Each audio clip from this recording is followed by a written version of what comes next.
Hi friends, நம்ம இந்த வீடியோவில் என்ன பார்க்க போகிறோம் அப்படின்னா, எஸ்பிஐலேருந்து வந்து ஒரு நோட்டிஃபிகேஷன் தான் பார்க்க போகிறோம். என்னென்னா ஜூனியர் அசோசியேட் அப்படிங்கிற போஸ்டிங்காக 5180 போஸ்டிங்ஸ் வந்து நோட்டிஃபிகேஷனில் விட்டுருக்காங்க. அதை பற்றி தான் நம்ம இந்த நோட்டிஃபிகேஷனில் பார்க்க போகிறோம். ஓகேங்களா? என்ன சொல்லியிருக்கான்னு பாருங்கள். எஸ்பிஐ வங்கியில் வந்து பார்த்தீங்கன்னா ஜூனியர் அசோசியேட் அப்படிங்கிற போஸ்டிங்க்கு 5180 போஸ்டிங் வந்து காலியாக இருக்குது. அதை வந்து ஃபில் பண்ணுறதா சொல்லியிருக்கிறாங்க. ஸ்டேட் வைஸாக வந்துட்டு காலி பணியிடம் வந்துட்டு இணையதளத்தில் வந்துட்டு கொடுக்கப்பட்டுள்ளது அப்படின்னு சொல்கிறாங்க. என்னென்னு பார்த்தீங்கன்னா அந்த நோட்டிஃபிகேஷன் நானும் எடுத்து பார்த்தேன். அதில் என்ன சொல்லியிருக்காங்கன்னா வந்து டோட்டலாக 380 ப்ளஸ் ஒரு 70 450 போஸ்டிங்ஸ் வந்துட்டு இந்தியா வந்துட்டு தமிழ்நாட்டுக்கு இருக்குது அப்படிங்கிற மாதிரி சொல்லியிருக்கிறாங்க. நெக்ஸ்ட்டு பார்த்தீங்க அப்படின்னா அதோட அஃபிஷியல் நோட்டிஃபிகேஷனும் இருக்குது. அதை நம்ம எடுத்து பார்த்தோம்னா அதை வந்து ரீட் பண்ணுறதே ஒரு மாதிரி கஷ்டமாக இருக்குது. அதனால தான் வந்து இந்த நியூஸ் பேப்பர் கட்டி நம்ம வச்சுட்டோம். அதையும் நம்ம இதோட டிஸ்கிரிப்ஷன் லிங்க்கில் வச்சுருக்கிறோம். எல்லாம் பார்த்துக்கோங்க. இதுக்கு ஏஜ் குவாலிஃபிகேஷன் அப்படின்னு பார்த்தீங்கன்னா 1/4/2025 தேதியின்படி 20லேருந்து 28 வயசுக்குள்ளார இருக்கணும் அப்படிங்கிற மாதிரி சொல்லியிருக்காங்க. எஸ்சி எஸ்டி இருந்தால் 5 இயர்ஸ் வந்துட்டு அப்பர் லிமிட்டை வந்துட்டு எக்ஸ்டெண்ட் பண்ணுறாங்க. அதாவது 20லேருந்து 33 வயசு வரை இருந்துக்கலாம். ஓபிசியாக இருந்தால் 20லேருந்து 31 வயசு இருந்துக்கலாம்.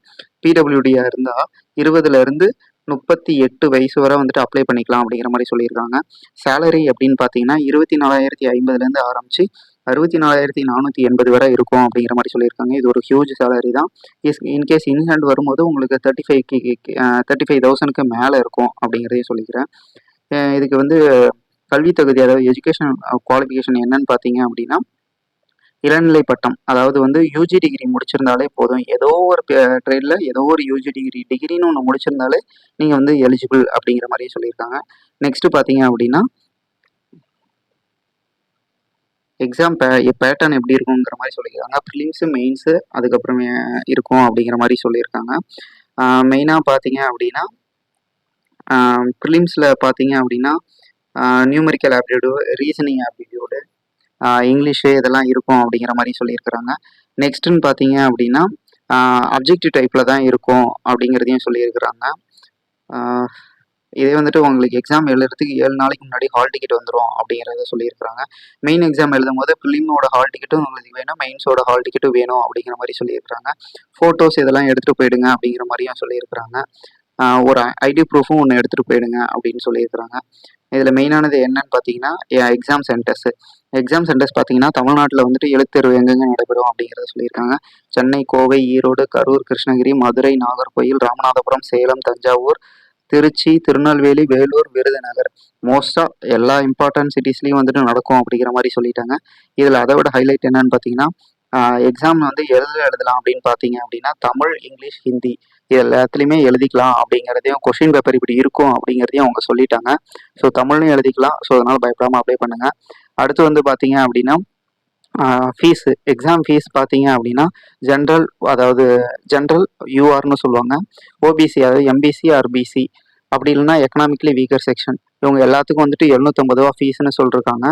இது வந்துட்டு ஆன்லைன் மூலமாக தான் வந்துட்டு பே பண்ணணும் அப்படிங்கிற மாதிரி சொல்லியிருக்காங்க. நெட் பேங்கிங் யூஸ் பண்ணி பே பண்ணிவிடுங்க, அப்போ தான் வந்துட்டு ப்ராப்ளம் எல்லாம் இருக்கும். நெக்ஸ்ட்டும் பார்த்தீங்கன்னா SC, ST, PWD, ex serviceman இவங்களுக்குலாம் விண்ணப்ப கட்டணம் கிடையாது சொல்லிட்டாங்க. So no exam fees. So நல்லா பார்த்துக்கோங்க. இதில் வந்து பார்த்தீங்க அப்படின்னா எப்படி அப்ளை பண்ணணும், www.sbi.co.in என்ற இணையதளம் மூலமாக நீங்கள் வந்துட்டு அப்ளை பண்ணிக்கலாம் அப்படிங்கிற சொல்லியிருக்காங்க.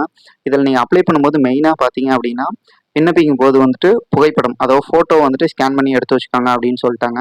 ஜேபிஜி அல்லது ஜேபிஇஜி அப்படிங்கிற ஃபார்மேட்டில். இதே வந்துட்டு உங்களோட சிக்னேச்சரை வந்துட்டு அதேமாரி எடுத்து வச்சுக்கோங்க. இது எப்போவும் நீங்கள் எடுத்து வச்சுருக்கிறது தான் எல்லா எக்ஸாமுக்கும்.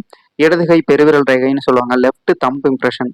இதை வந்துட்டு நீங்கள் வந்துட்டு லெஃப்ட் ஹேண்டில் வந்து உங்களோட கட்டை விரலில் இங்க் வச்சு ஒரு பேப்பரில் வச்சு அதையும் வந்துட்டு ஸ்கேன் பண்ணி எடுத்து வச்சுக்கோங்க. நெக்ஸ்ட்டு பார்த்தீங்க அப்படின்னா உங்களோட சான்றிதழ், நீங்கள் என்னென்ன படிச்சிருக்கீங்களோ அதோடதையும் ஒரு காப்பி எடுத்து வச்சுக்கோங்கன்னு சொல்லியிருக்காங்க.